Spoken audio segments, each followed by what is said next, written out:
اس میں نبی کریم صلی اللہ علیہ وسلم کا عمر مبارک آپ کی زندگی کے آخری رمضان میں جبریل امین سے آپ نے ایک دفعہ سماعت فرمایا اور ایک دفعہ جبریل امین کو آپ نے قرآن کی سماعت یہ کروائی زندگی کے آخری آخری جو رمضان تھا. رمضان مبارک کا. کیا بات ہے. دوسرا بتاتے چلوں کہ رمضان جو نبی رحمت صلی اللہ علیہ وسلم کی مبارک اور مقدس زندگی کے اندر آئے وہ 9 سال کے رمضان تھے. روزہ جو فرض ہوا وہ 2 ہجری میں شعبان المعظم کی 2 یا 3 تاریخ کو، اور اس لحاظ سے آقا نامداد وجہ تخلیق کائنات محمد رسول اللہ صلی اللہ علیہ وسلم کی اس مبارک اور مقدس زندگی کے 9 رمضان اور 9 کے 9 گرمی اور شدید گرمی کے موسم میں آئے. کیا ماشاءاللہ جی. آج ہمیں ایک نئی چیز دیکھنے کو ملی. شاید مجھے تو یہ پہلے نہیں پتا تھا، ہو سکتا ہے آپ لوگوں کو بھی پہلے نہ پتا ہو کہ نبی اکرم صلی اللہ علیہ وسلم کی زندگی میں 9 رمضان المبارک جو ہے وہ نبی کریم صلی اللہ علیہ وسلم کی زندگی میں آئے. شاہ صاحب، ابھی آج کل جو ہم روزہ رکھتے ہیں اس کو ایک رسم کے طور پہ صرف لے آئے ہیں ہم لوگ کہ رمضان آیا ہے، ہم لوگوں نے روزہ رکھنا ہے، سحری کرنی ہے، افطاری کرنی ہے، یہاں تک محدود ہو گیا ہے. تو اس پہ آپ کیا کہیں گے ہمارے ناظرین کو؟ نہیں، اصل میں رسم رواج شریعت مطہرہ کے اندر نہیں ہے. بے شک احکام الہیہ ہیں اور عمل مصطفیٰ صلی اللہ علیہ وسلم ہے. اب بعض لوگ نماز ہی پڑھتے ہیں، وہ شاید وہ بھی محسوس کرنے والے کہ یہ رسمن پڑھ رہا ہے، کیونکہ وہ نماز تو پڑھتا ہے لیکن جھوٹ بھی بولتا ہے. وہ نماز تو پڑھتا ہے لیکن اس نماز کے اندر وہ جلد بھی کرتا ہے. نماز تو پڑھتا ہے لیکن نماز کا وہ اثر جو نماز ہی کے اندر ہونا چاہیے وہ اس کا دکھائی نہیں دیتا. اس طرح رمضان کے اندر بھی بتیرے ایسے مسلمان ہیں، اللہ تعالیٰ نے رمضان کی برکتیں نصیب فرمائے ہم سب کو، آمین. کہ روزہ تو رکھتے ہیں لیکن روزے کے اندر وہ لغویات جو رسول اللہ صلی اللہ علیہ وسلم نے منع فرمائی ہیں ان کو وہ ترک نہیں کرتے. اور ایک وہ مشقت جو سحری کے اندر اللہ نے ان کو اٹھانے کی، ان کو نیند سے بیدار کر کے، اور ایک وہ سحری کا کھانا ان کے لیے ایک باعث نور اور برکت رکھا، وہ تو کرتے ہیں.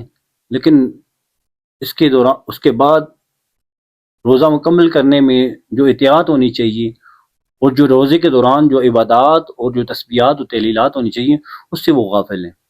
میں یہ کہنا چاہوں گا کہ ہر مسلمان کو ہر رمضان کے اندر اسے سیکھنا چاہیے، سمجھنا چاہیے، جاننا چاہیے.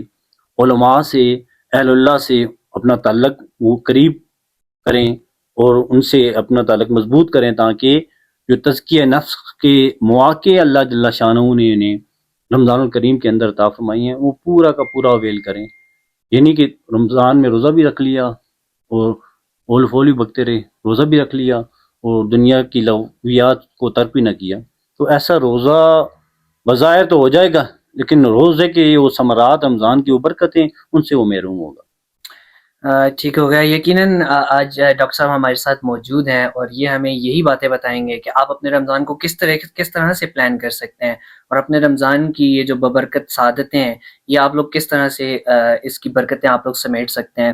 تو اسی میں ڈاکٹر صاحب یہ بتائیے گا کہ اس میں ایک چیز میں کنفیوژن رہتی ہے کہ جو ہم سحری کرتے ہیں، سحری کے بعد جو نیت جو ہوتی ہے کیا وہ زبان سے کرنا ضروری ہے یا دل کی نیت سے بھی کام ہو جاتا ہے؟ نہیں، اب ہم جو رمضان آتا ہے اور رمضان کی رات کو ہم جب سوتے ہیں تو اب سونے سے پہلے ہم نے عشاء کی نماز پڑھنی ہے. بالکل. اور عشاء کی نماز ویسے ہم تو 4 رکھتے ہیں فرض اور 2 سنت اور 3 فطر پڑھ لیتے ہیں، لیکن جب رمضان کا چاند نظر آتا ہے تو اس دن جب عشاء کی نماز پڑھتے ہیں اس کے ساتھ ہم قیام اللیل کی 20 تراویح پڑھتے ہیں. اب وہ 20 تراویح اس نیت سے پڑھتے ہیں کہ کل میرا روزہ ہے، مطلب اس کا نیت اس عبادت کے شروع کرنے سے اس کا ہو گئے، اور اس کا جو قیام اللیل کا وہ جو تسلسل ہے وہ 30 دنوں کا اور 29 دنوں کا وہ اس کے رمضان کے اگلے روزے کی تیاری اور نیت ہے.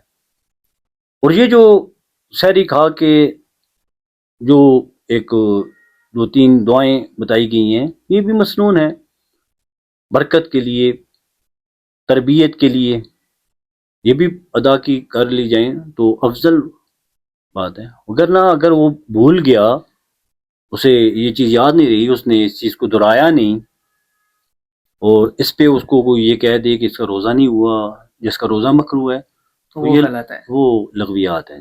ٹھیک ہو گیا. قبلہ بھی آپ نے کہا کہ قیام اللیل تراویح کا ایڈیشن آپ نے اس میں کیا کہ وہ جب ہم لوگ پڑھتے ہیں یعنی ہماری نیت میں شامل ہوتا ہے. تو یہ بتائیے گا کہ کیا تراویح کے بغیر اگلا روزہ نہیں ہوتا یا اس کا کیا حکم ہے؟ نہیں، تراویح فرض نہیں ہے، تراویح فرض نہیں ہے. نفلی عبادت ہے، لیکن قرآن کریم فرقان حمید کا سال میں ایک دفعہ قرات کرنا یا اس کی سماعت کرنا یہ ہر مسلمان پر واجب ہے، اور وہ اس کے لیے بہترین موقع ہے کہ کتاب اللہ کا وہ خود تو اتنا اچھا قاری نہیں ہے، خود تو وہ اتنا اچھا پڑھ نہیں سکتا، ایک اچھے حافظ قرآن کی ابتدا میں وہ الحمد لے کر والناس تک وہ 30 یا 29 دنوں میں وہ مکمل سماعت کر لیتا ہے، اور پھر اس میں اس کی جو رکعتیں ہیں اناف کا، یہ جو امام اعظم ابو حنیفہ رحمۃ اللہ تعالی کے اس انداز مبارک کو کہ معتدل اور آسان طریقے سے شریعت محمدیہ پر عمل پیرا ہوا جائے، تو وہ جو انہوں نے 20 رکعت کے اندر جو ترتیب رکھی وہ حفاظ کے لیے بھی قراء کے لیے بھی آسانی سے، اور خود جو ان کے مقتدی ہیں ان کی سماعت کے لیے بھی بڑے آسان طریقے سے قرآن کریم فرقان حمید کی آیات بینات کا سمجھنا، ان کو سننا، ان کو جاننا اور ان پر غور و فکر کرنا یہ آسان بنا دیتا ہے۔ اور تراویح کا پڑھ کے پھر روزے کی اتمام کے لیے سحری کا اٹھنا، یہ اس کو اس کی روحانی بالغی کو اور بلند اور نکھار دیتا ہے، وگرنہ اگر ایک شخص نے تراویح اس سے رہ گئی، وہ کسی وجہ سے، تھکاوٹ سے، بیماری کی وجہ سے یا سفر کی وجہ سے روزہ رکھ رہا ہے، اور اگر وہ تراویح اس کی رہ گئی تو اس کی قضا نہیں ہے، روزہ اس کا ہو جائے گا، لیکن ایک سرے سے وہ رمضان کے اندر راتوں کو بازاروں میں یا دنیا کی معاملات میں وہ رہتا ہے، وہ صرف گھر کے یا گھر میں کھانا نہیں بنتا یا گھر میں وہ ڈانٹ پڑے گی تو وہ روزہ رکھ لیتا ہے، تو اس کا اپنے آپ کو ہی دھوکہ دینا ہے۔ ٹھیک ہو گیا. یعنی اگر کوئی تراویح نہیں پڑھتا تو اس پہ ممانعت نہیں ہے.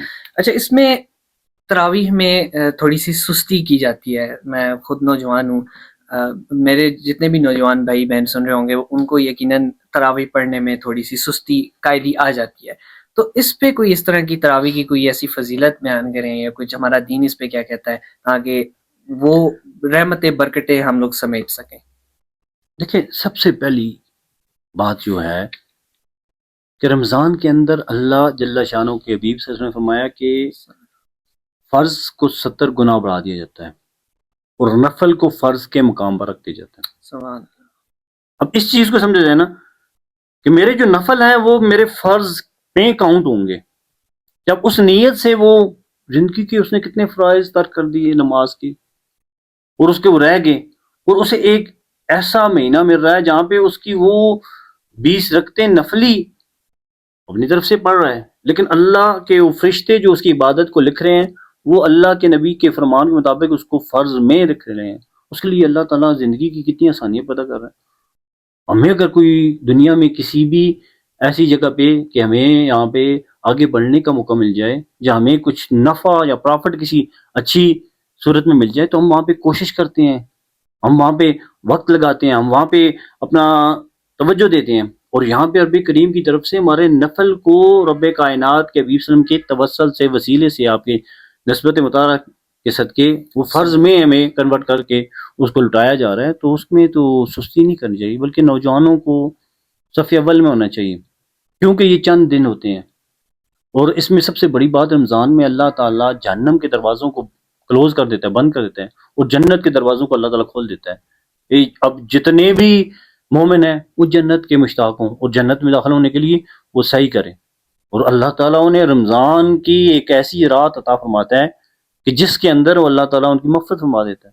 بے شک.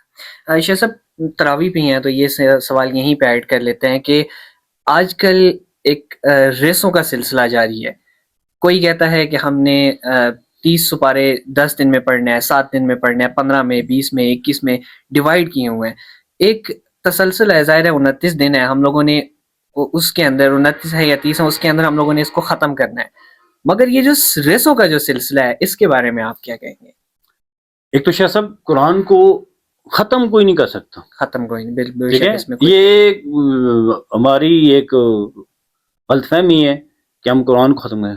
دیکھیں قرآن جب بھی تراویح کے اندر ہم بچپن سے سنتے آئے ہیں اور آج تک اب ہمارے بچے سنا رہے ہیں. بے شک اب الحمد سے جب شروع کرتے ہیں، جب وہ آخری دن قرآن کو ختم کرتے ہیں تو وہ والناس پر چھوڑ نہیں دیتے، وہ الحمد سے پھر اس کو آخری پہلا پارا پھر شروع کر دیتے ہیں کہ یہ کائنات کا خاتمہ ہو جائے گا، اس کتاب اللہ کی عظمت اور شان اور اس کا اسی طرح حسن برقرار رہے گا. بالکل. لہذا اگر اس کو صرف ہم تراویح تک محدود نہ رکھیں کہ قرآن کو بس تراویح میں سننا ہے یا کوئی تراویح میں 15 دنوں کے لیے 10 دنوں کے لیے. اب جس طرح بازاروں والے لوگ ہیں جن کے اپنے بزنس ہیں، کاروبار ہیں، وہ چاند رات تک وہ ان کے بازار کھلے رہتے ہیں، ان کی کوشش ہوتی ہے پہلے 10 دن میں کوئی اچھا سا ٹائٹ سا وہ F16 حافظ مل کا جائے حافظ ہمیں. مل جائے کہ ہمیں 10 دنوں میں قرآن کہ ہم سے وہ جو سال کے ایک دفعہ ہم نے جو پڑھنا ہے وہ مل جائے. یہ سب دھوکہ دینا ہے اپنے آپ کو، بالکل. اور اس کتاب اللہ سے اس کی توہین اور انسلٹ ہے. آپ نے پورے مہینے میں اگر چند پارے ہی سماعت کر لی اور صحیح طرح، بلکہ میں اکثر اپنے جمعے کے خطبات کے اندر میں یہ بات کہتا ہوں کہ قرآن میں جس نے قرآن نہیں پڑھا ہوا وہ ناظرے کی طرف توجہ دیں. جس نے ناظرہ پڑھا ہوا ہے وہ اپنے اس قواعد اور ضوابط اور تجوید کے ساتھ اس کو طرف توجہ دیں، اور جس نے قواعد کو جانا ہوا ہے، تجوید کے وہ رموز کو، وہ ان ادائیگیوں کو سمجھتے ہیں تو وہ ترجمے کی طرف توجہ دیں، اور جس نے ترجمہ پڑھا ہوا ہے تو وہ تفسیر کی طرف توجہ دیں، اور جو تفسیر جس نے پڑھا ہوا ہے تو وہ قرآن کی ان تفسیر کو، ان آیات کے اوپر تدبر کریں، اور یہ اس کی زندگی کا ہر رمضان جو ہے وہ اس کے لیے بہتر سے بہتر گزرتا جائے گا. میں خود میری روٹین یہ ہوتی ہے قرآن کریم فرقان حمید کی چند آیات بینات کو لے کر میں کئی گھنٹے بیٹھ کر میں ان کے اوپر غور و فکر کرتا ہوں، اور ہر دفعہ مجھے اللہ جل شانہ ایک نئی جیت اور ایک نیا اس کے اندر علم اور ایک نیا اس کے اندر حسن اور نور عطا فرماتے ہیں. بے شک. جیسا کہ ابھی ڈاکٹر صاحب نے بتایا ہے کہ اگر آپ خود کو سٹیپ بائی سٹیپ انکریز کرتے جائیں گے، اگر آپ نے ناظرہ پڑھا ہوا ہے تو اس کو تجوید کے ساتھ پڑھیں، اگر آپ کو ناظرہ نہیں آتا تو آپ ناظرہ سیکھیں، اس کو کچھ یاد کرنے کی کوشش کریں، سٹیپ بائی سٹیپ آپ انکریز کرتے جائیں گے تو آپ کی زندگی میں جتنے بھی رمضان آئیں گے یقیناً آپ جو ہے وہ قرآن کے ساتھ جڑے رہیں گے اور قرآن کو زیادہ سے زیادہ آپ سیکھ سکیں گے، کیونکہ یہ ایک ہی مہینہ ہوتا ہے ہمارے پاس.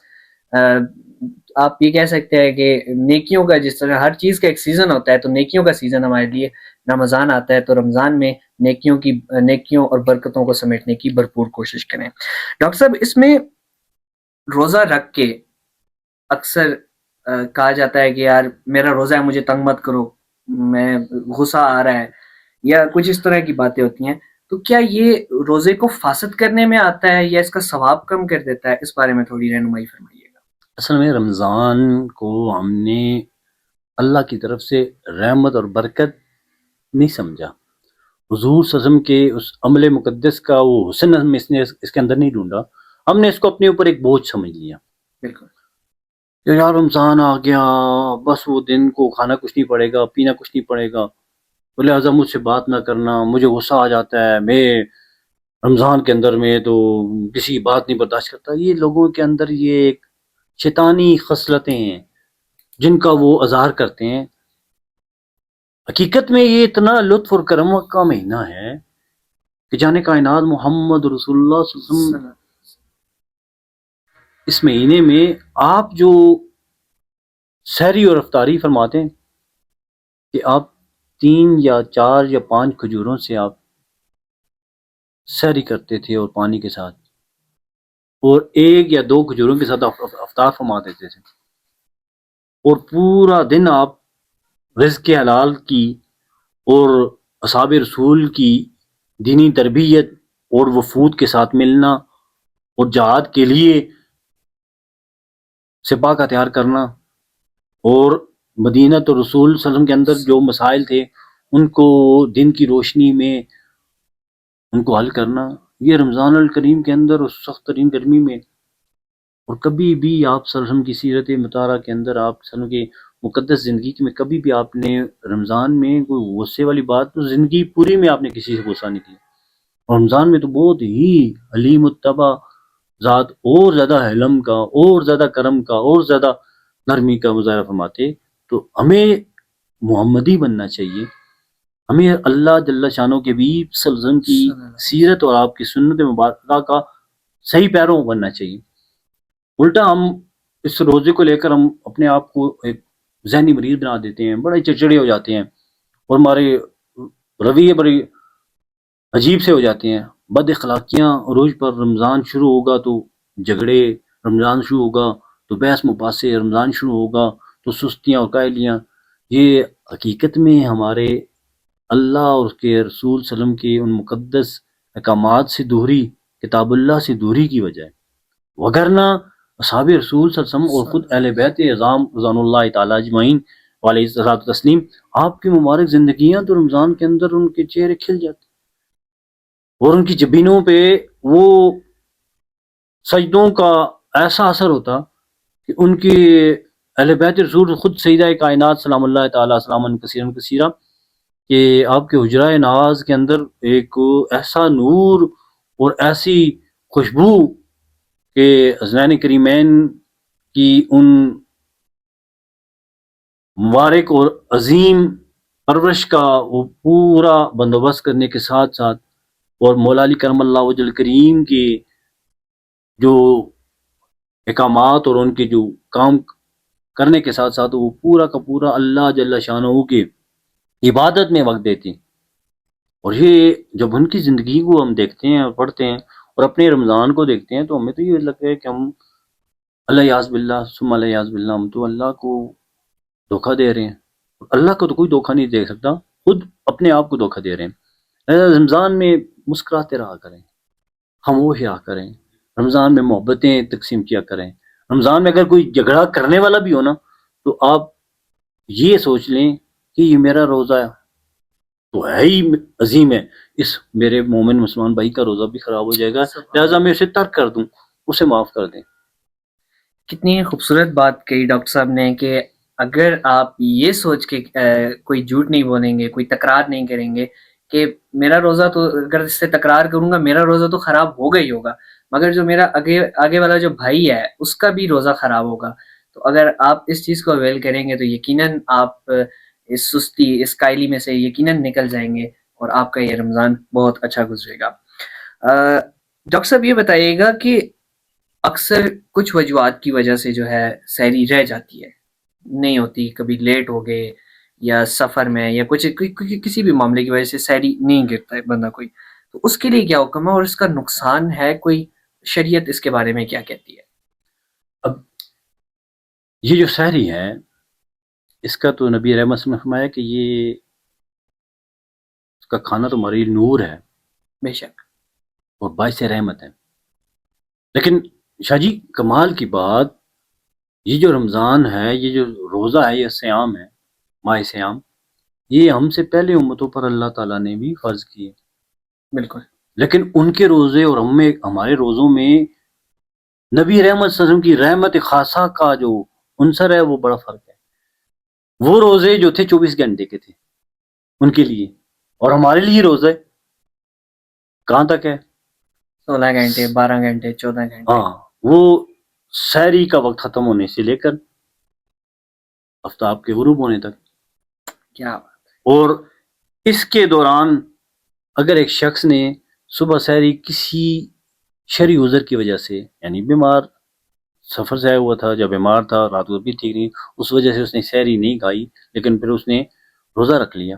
ویسے تو مسافر کے لیے اور مریض کے لیے رعایت ہے، بعد میں رکھیں، لیکن اگر مسافر وہ یہ سمجھتا ہے کہ میں روزہ رکھ کے سفر کر لوں گا، میرے لیے مشقت والا سفر نہیں ہے، جس طرح آج کل کی سفر ہے، تو اسے دوہرا اجر، اسے دوہرا اجر ملے گا. اس طرح مریض ہے، کہتا ہے کہ نہیں میں برداشت کر لوں گا، جس طرح میں خود ذیابیطس کا مریض ہوں، تو میں شوگر کی بیماری کے ساتھ اگر میں روزہ رکھتا ہوں اور اس کو میں برداشت کرتا ہوں تو اللہ تعالیٰ مجھے دگنا اجر دیتا ہے.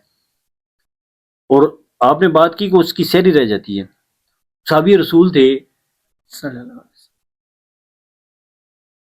تیسرا روزہ تھا, اور رمضان کا یہی حکم تھا جو پہلی امتوں کے لیے تھا کہ جب غروب آفتاب ہو تو آپ کھانا کھاؤ, اس وقت تک کھاؤ جب تک آپ کی آنکھ نہ لگے, اور جب آپ کی آنکھ لگ گئی تو پھر آپ کے لیے اگلا روزہ شروع ہو جائے گا, اٹھیں گے. تو وہ اللہ کے نبی صلی اللہ علیہ وسلم کے امتی اور صحابی, اور دن سارا اونٹ چراتے رہے. شام کو گھر آئے, اپنی روزے سے کہا کہ مجھے کچھ کھانے کے لیے دیں, میں روزے سے تو سارا دن رہا اور تھکا ہوا ہوں. تو آپ نے کہا میرے نے ابھی تو کھانا کوئی بنایا ہوا نہیں ہے, تو میں بناتی ہوں, اب بیٹھیں. اپنی تھکاوٹ کی وجہ سے سو گئے.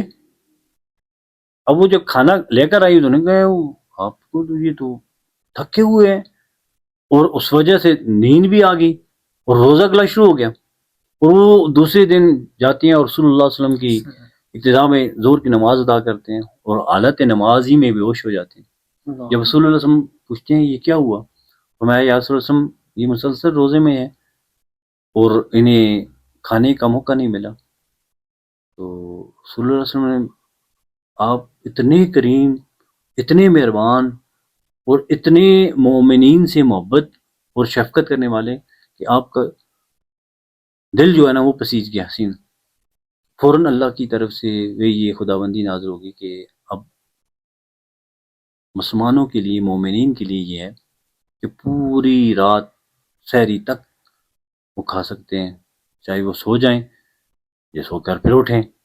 اب وہ روزہ جو پہلی امتوں کے لیے تھا وہ 24 گھنٹے کا تھا. امت محمدیہ کے لیے محمد وسلم کے وسیلہ مبارکہ اور آپ کے صدقے سے وہ پوری رات اللہ کے نبی صلی اللہ علیہ وسلم کی طرف سے حکم ہو گیا کہ کھا سکتے ہیں, آسانی ہوگی. اور یہ جو سحری کا نہ کھانا اور جان بوجھ کے نہ کھانا, یہ اللہ کی اس رحمت سے اور اللہ کے دیے ہوئے اس رزق سے اور اس رزق میں جو نور ہے اس سے اپنے آپ کو دور کرنا ہے. اور پھر رسول اللہ صلی اللہ علیہ وسلم کا عمل مبارک ہے. آپ صلی اللہ علیہ وسلم نے فرمایا کہ چاہے ایک لقمہ ہی تمہیں کھانا پڑے یا آدھی کھجوری تم لو, سحری ضرور کرو. لہٰذا اگر یہ کسی کوتاہی کی وجہ سے, کسی کمزوری کی وجہ سے, کسی معاملے کی وجہ سے رہ جاتا ہے تو وہ احتیاط کریں کہ ایک آدھ رمضان میں, جیسا اکثر لوگ بعض اوقات آج کل لوگ رات کو جاگتے رہتے ہیں اور سحری کے وقت ان کی آنکھ نہیں کھلتی تو پورے خاندان ایک دن بھوکا روزہ رکھ لیتا ہے. بالکل, جو اکثر بعض اوقات یہ ہوتا ہے. تو یہ اگر ایسی کوئی سچویشن ہے تو کوئی اس میں ممانعت نہیں, لیکن اگر ایک بندہ صرف اس لیے کہ رات کو وہ دنیاوی کسی کام میں مشغول ہے, ایون کہ یہاں تک کہ رات کو سارا رات کو قرآن ہی سنتا رہے, لیکن وہ اس کی عادت بنا دی کہ بس میں نے جو کھا لیا مغرب کے بعد یا عشاء کے بعد یا میں پوری آدھی رات کھاتا رہا تو اب میں سحری نہیں کھاؤں گا, تو یہ رسول اللہ کی مبارک سنت سے ہٹ رہا ہے. اور دین پورا کا پورا رسول اللہ صلی اللہ علیہ وسلم کے مبارک طریقے اور مبارک انداز مقدسہ ہیں, وہ دین ہے. رسول اللہ کے انداز سے, آپ کے طریقوں سے ہٹ گیا تو چاہے وہ اپنے طرف سے بہت ہی حسین اور اعلیٰ کیوں نہ بنائے, وہ دین نہیں ہے, وہ رد ہے. ٹھیک ہو گیا. سحری کا جو حکم تھا ڈاکٹر صاحب نے بتایا. اچھا ڈاکٹر صاحب, اس میں یہ چیز بتائیے گا کہ سحری کا جو صحیح وقت ہے, اکثر ایسا ہوتا ہے کہ گھر والوں کی جانب سے اٹھایا جاتا ہے 5 منٹ بعد آتا ہوں, 5 منٹ بعد آتا ہوں, یہ بات کرتے کرتے آخری 5-7 منٹ بچتے ہیں, تو اس میں ہم لوگ پھر اذان کا انتظار کر رہے ہوتے ہیں کہ اذان جیسے ہی ہوگی ہم اپنا روزہ بند کریں گے. تو اس میں سحری کا صحیح اختتامی وقت اور افطار کرنے کا صحیح وقت, یہ دونوں جو اوقات ہیں ان کی جو کنفیوژن ہے یہ دور فرمائیے گا. ایک تو شاہ صاحب یہ ہے نا کہ سستی اور کائلی اس کو دور کرنے کے لیے رمضان آیا ہے. بے شک, مومن عبادت کے لیے چوکس رہے, چوکنا رہے, اور اسی میں آ کے وہ یہ کہتا رہتا ہے کہ ابھی 5 منٹ ہیں, ابھی 10 منٹ ہیں, ابھی 2 منٹ ہیں, اور پھر وہ کرتا ہے. وہ اس میں اس کا غلبہ اس کی اس ان حرکات کا, ان کمزوریوں کا ہوتا ہے جو شریعت مطالعہ نے اسے دور رہنے کا کہا ہے. اور اس میں یہ جو اذان ہوتی ہے یہ فجر کے وقت جب داخل ہوتا ہے اس وقت اذان ہوتی ہے، اور فجر کا وقت جب داخل ہو جائے تو وہ جو اذان ہوتی ہے اس وقت سحری کھانا جائز نہیں ہے. ٹھیک ہے. اور اس میں یہ جو بعض سادے لوگ یا دیہات کے لوگ جہاں پہ مساجد یا آج کل تو ہر جگہ لاؤڈ اسپیکر ہے یا موبائل ہے، موبائل لوگ وہ یہ جانتے سمجھتے تھے، یا بعض علاقوں کے اندر جس طرح آج بھی حرم شریف میں جائیں، مدینہ الرسول صلی اللہ علیہ وسلم کے اندر یا مکہ المکرمہ کے اندر، کہ ایک اذان ہوتی ہے تہجد کی. اگر وہ تہجد کی اذان ہو رہی ہے تو اس میں تو آپ کھا سکتے ہیں، لیکن اگر تہجد کی اذان نہیں ہے اور وہ اس علاقے کے اندر ہی مروج نہیں ہے اور وہ اذان صلات کی ہے فجر کی، تو وہ اذان سے بلکہ 5 منٹ پہلے، اذان کے وقت داخل ہونے سے 5 منٹ پہلے اسے ترک کر دینا چاہیے. یہ جائے کہ ہم اذان ہوتی ہے وہ کھاتے رہیں تو یہ تو ہم اس وقت جو ختم ہو گیا اس کے بعد کھا رہے ہیں، اور اس میں ہم اپنے اس فرض روزے کو ہم خراب کر، ابتدائی اس کی ہم خراب کر دیتے ہیں، روزہ سرے سے رکھ ہی نہیں تھے. جس طرح مثال کے طور پر آپ کو سمجھانے کے لیے بات کرتا ہوں کہ ایک بندہ آتا ہے نماز میں، جماعت کھڑی ہے، بالکل. امام رکوع میں ہے، اور یہ بھاگ کر یہ رکوع میں جماعت ملنے کے چکر میں، رکعت ملنے کے چکر میں یہ آتا ہے اور فوراً آ کر رکوع میں چلا جاتا ہے، قیام اس نے کیا نہیں، تو اس کی باقی جو 3 رکعتیں ہیں امام کے ساتھ وہ تو امام کی جو باقی مقتدیوں کی ہوں گی، اس کی تو 1 رکعت بھی یہ داخل ہی نہیں ہوا نماز میں، اس نے قیام ہی نہیں کیا. اسی طرح اس نے جو سحری کھائی ہے، یہ سحری تو نہیں کھائی، اس نے تو صبح کا ناشتہ کر لیا، وہ سارا دن بھوکا ہے.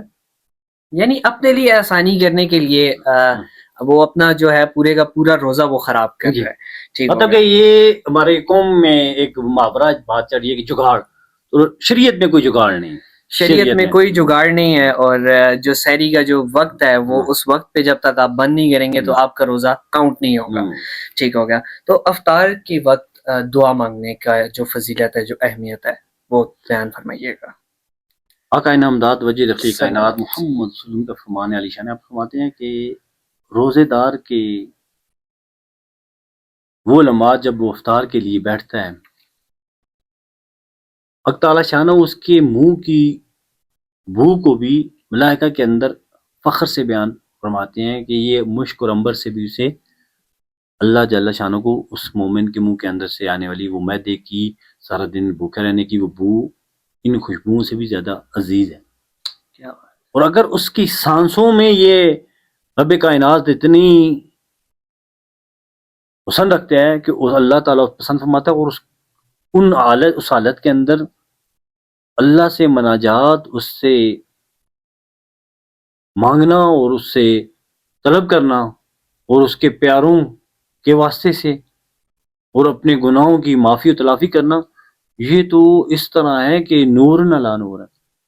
اور ہمیں سنا ہے کہ قبولیت کا وقت ہے، بہترین قبولیت کا وقت اس وقت جس وقت مومن کا افطار کا وقت ہوتا ہے. ٹھیک ہو گیا. جی ٹھیک ہو گیا ڈاکٹر صاحب، ماشاءاللہ آپ نے بتایا کہ افطار کے وقت جو بھی دعا مانگی جائے وہ یقیناً قبول ہوتی ہے، اور بہت سارے لوگوں کا یہ حسن ہے کہ وہ افطار کے وقت کا انتظار کرتے ہیں اور کوشش کرتے ہیں کہ جو ان کے دل میں جو حاجات ہیں، جو نیک خواہشات ہیں، وہ افطار کے وقت مانگیں اپنے رب سے کہ وہ قبول و منظور ہوں.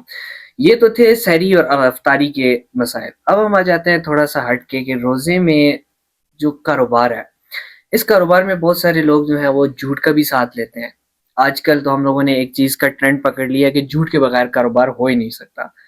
تو اس میں جب ہم کاروبار کرتے ہیں، اس میں ہم لوگ جھوٹ بھی بولتے ہیں، اپنی چیز جو ہمارے پاس جو کوالٹی ہوتی ہے اس کو گرا کے، اس کو بڑھا کے بتاتے ہیں. تو اس میں ہمارا دین کیا کہتا ہے؟ دیکھیے دین تو صرف ایک رمضان تک کی محدود نہیں ہے، 24 گھنٹے کی زندگی،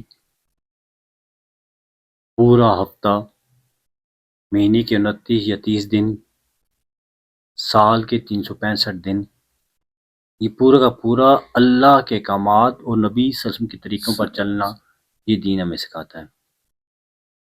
پک اینڈ چوز نہیں ہے، یہاں سے لے لیا یہاں سے چھوڑ دیا. یہ یہود نصارہ یا اور کسی مذہب کے تعلق رکھنے والے لوگوں کا ہو سکتا ہے. مومن کا یہ شیوا نہیں ہے کہ وہ اپنی مرضی کے اپنی معاملات وہ کر لے اور وہ جو اللہ اور اس کے رسول کا حکم ہے اس کو وہ ترک کر دے. لہذا روزے کے اندر کاروبار میں وہی دیانت جو غیر رمضان میں ہے، وہی شفقت جو غیر رمضان میں ہے، وہی صفائی ستھرائی جو غیر رمضان میں ہے، اس کو وہ بڑھا سکتا ہے، کم نہیں کر سکتا. لیکن ہمارا تو جو بھی ہے، ویسے تو ہم کہتے ہیں ہمارا قبلہ خانہ کعبہ ہے، لیکن ہماری سوچوں کا، ہمارے کاروبار کا، ہمارے رہن سہن کا جو انداز ہے ہم وہ غیروں سے لے رہے ہیں. بالکل. اور غیروں کے اندر یہ ہے کہ دیانت بھی ہے، امانت بھی ہے، اخلاق بھی ہے. انہوں نے ہم سے وہ طریقے جو نبی صلی اللہ علیہ وسلم کے مبارک اعمال ہیں وہ انہوں نے ہم سے سیکھ کر انہوں نے اپنے کاروبار میں، اپنی زندگی کے روزمرہ معاملات میں وہ دخل کر لی اور وہ کامیاب ہو گئے. ہم نے وہ طریقے جن پر ہمارا ایمان ہے ہم نے ان کو اپنی عملی زندگی بھی نہیں لائے. اگر لاتے ہیں تو دوسرے پر ہم کہتے ہیں کہ وہ فالو کرے، میں سے بچ جاؤں. شریعت یہ نہیں کہتی کہ وہ ٹھیک ہے اور تم اس کا جج بن کے بیٹھ جاؤ. تم اپنے آپ کو ٹھیک کرو. میں بحیثیت انسان میں خود اپنی اصلاح نہیں کر سکتا، تو مجھے کوئی حق نہیں کہ میں شاہ جی آپ کو کہوں کہ آپ کا روزہ یا آپ کی نماز یا آپ کے اخلاق، اگر میں بد اخلاق ہوں تو میں آپ کو اخلاق کا لیکچر دینے کا حق ہی نہیں رکھتا. میرا اخلاق آپ کو بتائے گا کہ شاہ جی نے مجھے جو ان سے سیکھنا ہے، مجھے جو ان سے جاننا ہے، وہ میرے اخلاق طے کریں گے، وہ میرا عمل طے کرے گا. اور اسی طرح کاروبار بھی میرا ایک دیانت داری کا کاروبار ہے، میرا ایک حلال کاروبار ہے. میرے کاروبار کے اندر میری ایک اخلاص ہے. دیکھیں نا آج ان اقوام کو کہ جن کے پاس آپ جائیں مذہب نہیں ہے لیکن بزنس ایسا ہے کہ ایک چیز کو آپ ان کی 10 دفعہ چیک کریں تو وہ 10 دفعہ ہی اسی طرح آپ کو ڈیل کریں گے جس طرح آپ پہلی دفعہ دیکھ رہے ہیں. بالکل ایسے ہی ہے. اور اس کے برعکس آپ کسی مسلمان سے کہیں گے یہ ہمیں کھول کے بتائیں، وہ ایک دفعہ دیکھے گا، پہلے آپ کو چیک کرے گا اوپر سے نیچے تک، یہ لے سکتا ہے، لے گا نہیں لے گا، یہ ویسا ہے. بلکہ آج کل تو اس طرح ہے شاہ جی کہ بازاروں میں دکانداروں نے اپنے اس تجربے کے ساتھ وہ دیکھے ہوئے ہیں اور ہر گاہک کا اس نے پتہ انہیں ہوتا ہے. اور جو گاہک صرف دیکھ رہا ہوتا ہے تو اس نے نام رکھے ہوتے ہیں، یہ فلاں گاہک ہے، یہ فلاں ہے. بالکل تو ایسے ہی ہے. یہ وہ ہم طریقے اختیار کر رہے ہیں جو ہمیں اسلام سے بھی دور کر رہے ہیں اور رمضان مبارک کی ان رحمت بری ان ساتوں سے بھی دور کر رہے ہیں. اگر روزے میں ہمیں پرافٹ جو ہے رب کریم نیکیوں کی صورت میں دے رہے ہیں اور کاروبار میں برکتیں اللہ نے رکھ دی ہیں تو ہمیں ان سے ہی فائدہ اٹھانا چاہیے. ہمیں اس میں اپنے آپ کو مزید جس طرح ذخیرہ اندوزی کر رہے ہیں، جس طرح گراوٹ کر رہے ہیں، جس طرح ہر چیز کے نرخ اپنی طرف سے مقرر کر رہے ہیں، یہ ان چیزوں سے، ان جرائم سے ہمیں خود بھی بچنا چاہیے اور خود ہی احساس کرنا چاہیے. تب جا کے معاشرے کے اندر ہم عملی طور پر رمضان کے وہ ثمرات کو حاصل کر سکیں گے اور محسوس کر سکیں گے. بالکل ایسے ہی ہے. ہم لوگ دیکھتے ہیں کہ آؤٹ آف کنٹری جب رمضان آتا ہے وہ لوگ خود روزے تو نہیں رکھتا، لیکن ہر مارٹ والا، ہر میٹ سٹور والا جو بھی ہے وہ آفرز لگا دیتے ہیں کہ رمضان میں ہمارے جو مسلمان ہیں ان کے لیے ہم کوئی نہ کوئی سہولت کریں. اور یہاں پہ ہم دیکھتے ہیں کہ ہمارے جو مسلمان ہیں یہ ہمارے لیے اور مشکلات بڑھا دیتے ہیں. بائی دا وے اس پہ ہم آگے چلتے ہیں اور خواتین کے مسائل پہ آتے ہیں. قبلہ یہ بتائیے گا کہ کیا خواتین کا روزہ مردوں سے مشکل ہوتا ہے؟ سارا دن کچن بھی سنبھالنا، انہوں نے بچے بھی دیکھنے ہیں، گھر کو بھی دیکھنا ہے، افطار بھی بنانی ہے، سحری کا بھی چیک اینڈ بیلنس رکھنا ہے اور اپنی عبادت بھی دیکھنی ہے. تو اس سب کسی میں وہ چیک اینڈ بیلنس کس طریقے سے رکھیں؟ ظاہر ہے کہ رمضان میں عورت پہ ایک ایکسٹرا برڈن ہوتا ہے، وہ کچھ زیادہ کام کرنا پڑتا ہے اس کو. تو اس کے بارے میں آپ کیا کہیں گے؟ شاہ جی اصل میں ہم نے اپنی خواتین کو شریعت مطالعہ کے معاملات میں سے بہت دور کیا ہوا ہے. ٹھیک ہو گیا. اور بس ان کا کام یہ ہے کہ خصوصی طور پر رمضان کے اندر کہ اچھے اچھے کھانے بنائے، اچھے اچھے پکوان بنائیں. اور سارا دن وہ جس طرح رات کو ہم نے افطار پارٹی رکھی ہوئی ہے، فلاں نے آنا ہے، فلاں نے یہ کرنا ہے، تو وہ سارا دن بیچاریاں کچن میں کرتی ہیں. میں نے اس جمعے کو بھی یہ بات کی ہے کہ خدا را ان چیزوں سے خود بھی بچو اپنی خواتین کو بھی بچاؤ. میں نے خود فرمایا کہ دو جہاں کے مالک محمد رسول اللہ صلی اللہ علیہ وسلم کہ کسی دنیا کی کسی چیز کی آپ کے کوئی ویلیو حقیقت کوئی نہیں، اور آپ نے صرف چند کھجوروں کے ساتھ افطار بھی فرماتے اور چند کھجوروں کے ساتھ وہ سحری بھی کرتے.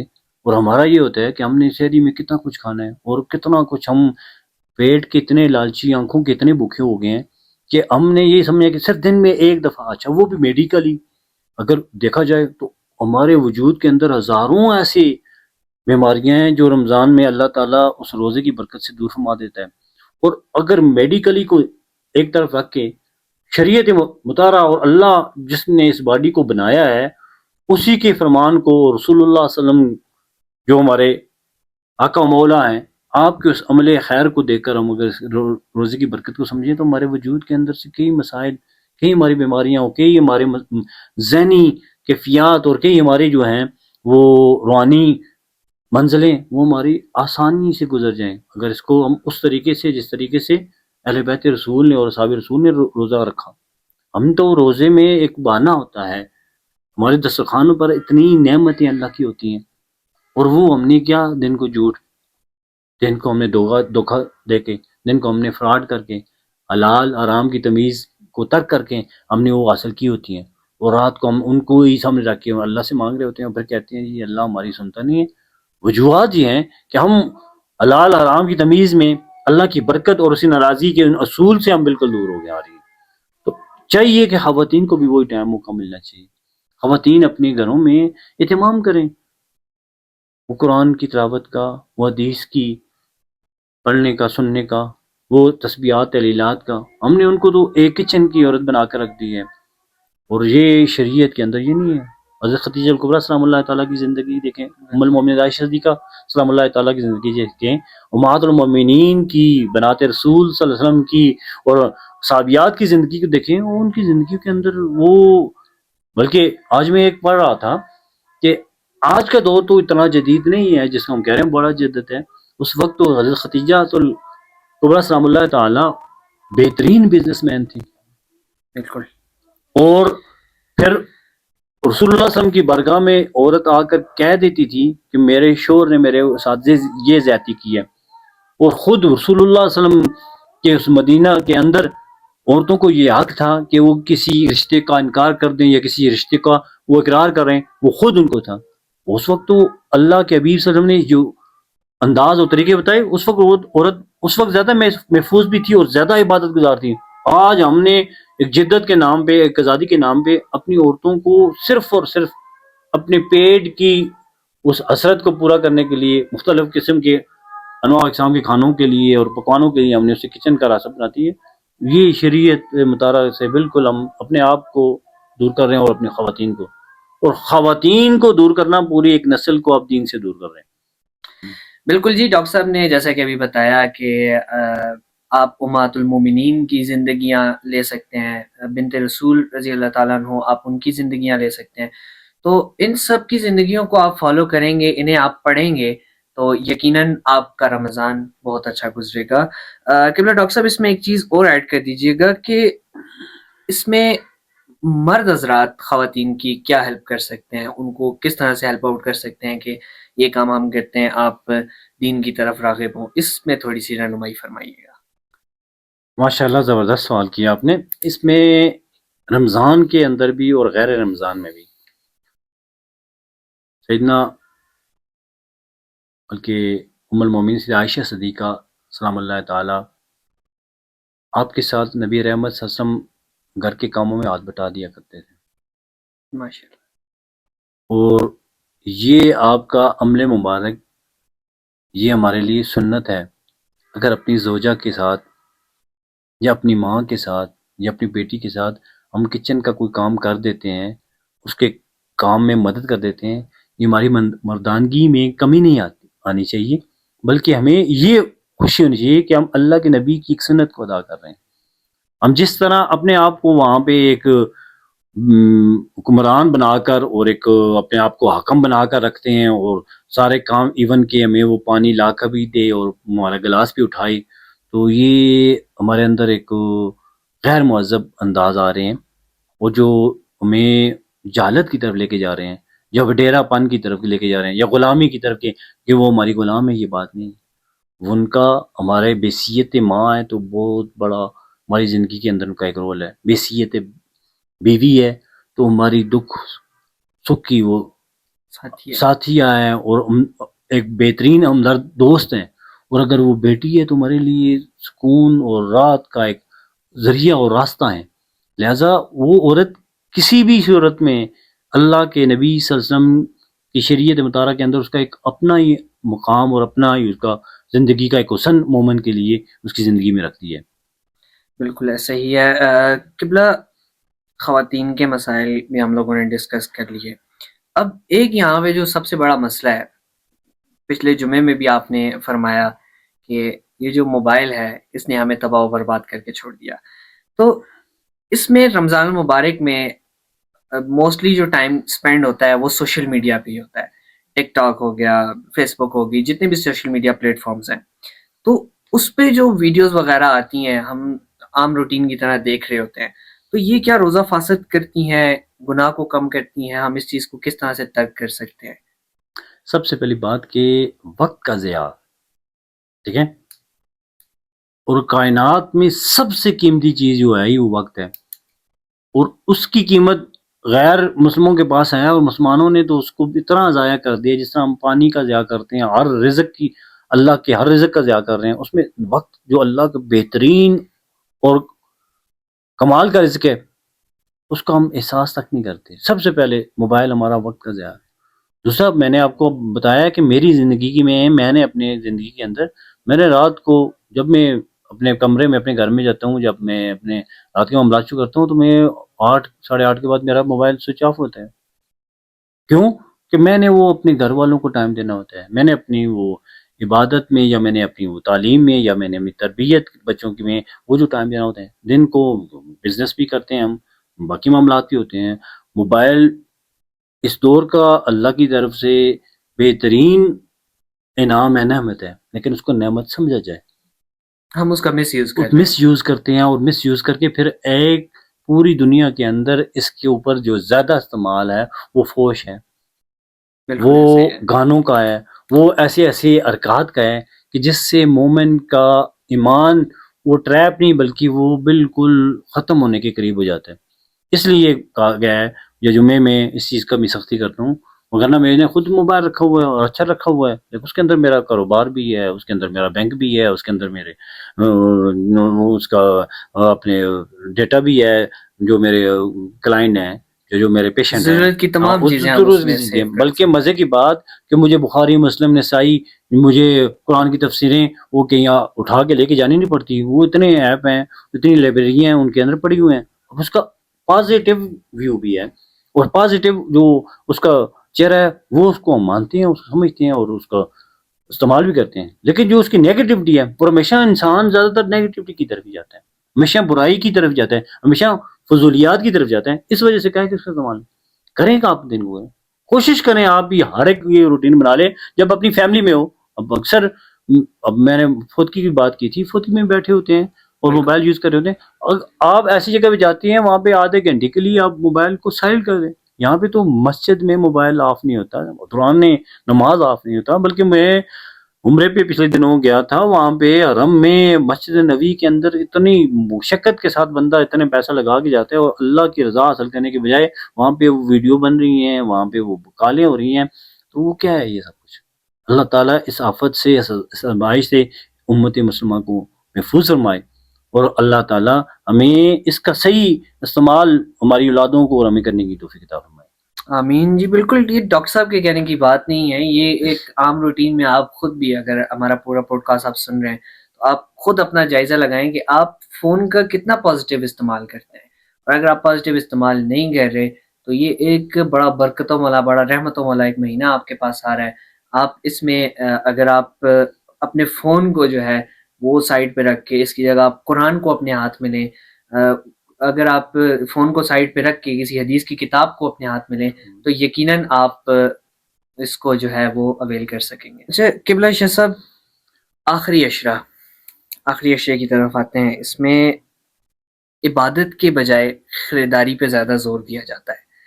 اس پہ تھوڑی سی رہنمائی فرما دیں. اس کے بعد ہم شب قدر کی طرف آتے ہیں. شاہ صاحب، اصل میں رمضان سے پہلے جو مرد حضرات ہیں ذمہ دار، یا خواتین گھر کی جو میں ذمہ دار ہیں یعنی والدین، ان کو چاہیے کہ اپنی گروسری، اپنے بچوں کے جو کپڑے، وہ چیزیں وہ کوشش کریں رمضان سے ایک ہفتہ پہلے خرید لیں. آگے رمضان میں ان کو بازار میں جا کر وہ 2 3 4 گھنٹے وہ جو ضائع کرنے ہیں، اور وہ اس کی زندگی کے وہ گھنٹے ہیں وہ واپس نہیں آنے. بالکل. کیا معلوم اسے اگلا رمضان ملے یا نہ ملے. اور وہ پھر ایسا مسلمان جو رمضان کے 3 4 گھنٹے، اور وہ بھی آخری عشرے کے، کہ جس میں اللہ کے نبی صلی اللہ علیہ وسلم نے فرمایا ہے کہ آقا انعامداد وجی تخلیق کائنات محمد رسول اللہ صلی اللہ علیہ وسلم نے رمضان کے پہلے عشرے میں آپ نے اعتکاف فرمایا، پھر آپ نے دوسرے عشرے میں اعتکاف فرمایا، پھر آپ نے تیسرے عشرے میں اعتکاف فرمایا. جب آپ نے تیسرے عشرے میں اعتکاف فرمایا تو اس میں فرمایا کہ آپ لیلۃ القدر تلاش کریں. اور وہ لیلۃ القدر 1000 مہینوں سے افضل ہے. اور وہ 1000 مہینے کون سے ہیں جن میں اللہ کی رضا کے، اللہ کے نبی کے طریقوں پر چلتی ہوئی زندگی گزاریں ان مہینوں میں. اور یہ وہ رات ہے، سوچی جائے کہ وہ ان مبارک ساتوں کے اندر اب اللہ کی فضل کی رحمت کی کون سی گھڑی ہے ہمیں تو نہیں پتہ. بالکل. اور وہ بازار میں گھوم رہا ہوں، وہ اپنے کپڑوں کا، اپنے جوتوں کا باؤ تاؤ کر رہا ہو، اور وہ اللہ کی رحمت سے وہ غافل ہو جائے. کوشش کرنی چاہیے کہ اپنے معاملات کو، گھر سے نکلنا ہی نہیں چاہیے خواتین کا بھی، اور مرد حضرات کا بھی بہت کم. جو جس طرح دکاندار حضرات ہیں ان کی مجبوریاں ہیں، ان کو بھی چاہیے کہ وہ کوشش کریں کہ افطاری کے بعد اور نہ ٹائم دیں. رمضان میں آخری عشرے میں وہ جو جس طرح چاند رات کو کھلا ہوتا ہے، اب یہ ہم نے ایک کاروبار اب ٹرینڈ بنا لیا ہے، اور ہم ان قیمتی ساعتوں کو صرف اور صرف اپنے کاروبار اور دنیا کے لیے ہم ضائع کر دیتے ہیں. یہ ہمارے لیے بہت زیادہ نقصان والی بات ہے. ٹھیک ہو گیا قبلہ. ابھی آپ نے فرمایا کہ اس میں لیلۃ القدر کی ایک رات ہے، شب قدر جس کو کہتے ہیں. جی، اس کی کوئی خاص نشانیاں آپ بتا دیں تاکہ جو ہمارے سننے والے ہیں، جو دیکھنے والے ہیں، وہ اس چیز کو اویل کر سکیں. اب نشانیاں یہ ہیں شاہ جی کہ جو اس چیز کے مشتاق ہوتے ہیں ان کو اللہ جل شانہ کوئی نہ کوئی کیوں دے دیتے ہیں ان کے دل میں، ان کی نظر میں، ان کے انداز میں. یہاں تک کہ ایون کہ وہ عبادت گزار اگر سویا بھی ہو نا تو لیلۃ القدر میں اگر وہ بیمار بھی ہو نا تو اس کو اللہ تعالیٰ اٹھا کے مصلی پہ لے آتے ہیں اللہ. جس کو عطا کرنی ہوتی ہے. اور جو ہم جیسے ہیں نا تو وہ کیونکہ وہ اعمال کے چور ہوتے ہیں، بس وہ سمجھ رہے ہیں کہ جس طرح ہم دنیا کے اندر کسی کو دھوکہ دے رہے ہیں تو اس طرح رمضان کے کچھ روزے صحیح رکھے، کچھ نہ رکھے، کچھ عبادت کی نہ کی، اور لیلۃ القدر کی ہم نے کوشش کرنی ہے اس کی کون سی نشانی ہے جی، یہ اس طرح ہوگا نہیں. یہ اس نے پردے میں رکھا. یہاں تک کہ ایون رسول اللہ صلی اللہ علیہ وسلم جب اس رات کا بیان کرنے کے لیے باہر آئے تو 2 اصحاب رسول آپس میں کسی بحث مباحثے میں الجھ گئے. اب ان کا بحث میں الجھنا، باتوں میں ان کا جھگڑنا، رسول اللہ صلی اللہ علیہ وسلم کے طلب عطر سے اللہ تعالیٰ نے اس کو اٹھا دیا کہ یہ فلاں رات ہے، 21 رمضان ہے یا 25 ہے یا 23 ہے یا 29 ہے یا 27 ہے. آپ صلی اللہ علیہ وسلم فرما دیتی اور وہی یاد. اب وجہ ہے کہ امت کے اندر آپ کے جو جلد باز ہو، جو بات بات جھگڑنے والے ہیں نا، یہ ان چیزوں کا، لہذا اس جھگڑے سے بچیں. وہ تو اصحاب رسول تھے، حضور کی محفل میں رہنے والے تھے، اللہ کے نبی کی وہ نگاہ رحمت میں پلنے والے تھے. ان کے تو بلند درجات ہیں، ان کے تو شانی بلند ہے. لیکن ہم ایسے گناہ گار ہیں کہ ہمیں اس قیمتی، اسی مثال آپ اس کو اس طرح سے دوں کہ اگر کسی بھی مال میں یہ آفر لگ جائے کہ آپ کپڑوں کا ایک جوڑا تو لیں لیکن ساتھ آپ کو $10,000 فری نہیں دے دیں، تو کون ہے پورے پاکستان، کراچی سے لے کر سکردو تک آپ کو ادھر جدون پلازے کے باہر وہ لائن لگ جائے گی. یار ایک کپڑوں کے ایک سوٹ کے ساتھ $10,000 وہ بھی امریکن وہ مل رہے ہیں تو وارے نہیں آ رہے ہوں گے. اور وہ لائن آپ کی وہ پنڈی تک وہ سیدھی لائن بن جائے گی، وہاں سے آگے بھی جائے گی. وہ بھوکے پیاسے وہ کہیں جی نہیں ہم آخری تاریخ کو دیں گے، تو تب بھی وہ آئے گا.